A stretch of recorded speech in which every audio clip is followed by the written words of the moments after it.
যেদিন থেকে আমার ফোনের স্ট্যান্ডটা ভেঙে গেছে সেদিন থেকে তো আমি ভিডিও দিতেই পারছি না, খুবই আসে যাচ্ছে ভিডিও দিতে। চলো তার আগে সবাইকে রাধে রাধে।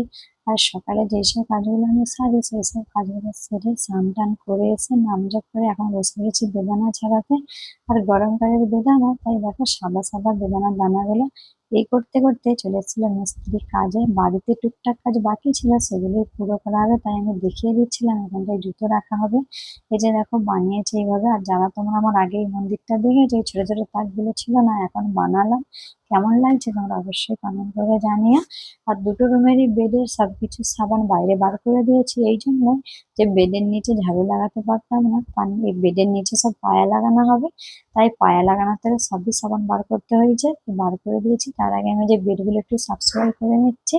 আজকের ভিডিওটা তো এই পর্যন্ত না, তবে তোমরা ভালো থেকো সুস্থ থেকো। এই যে বেডের পায়া লেগেছে দেখো। সবাইকেই রাধে রাধে।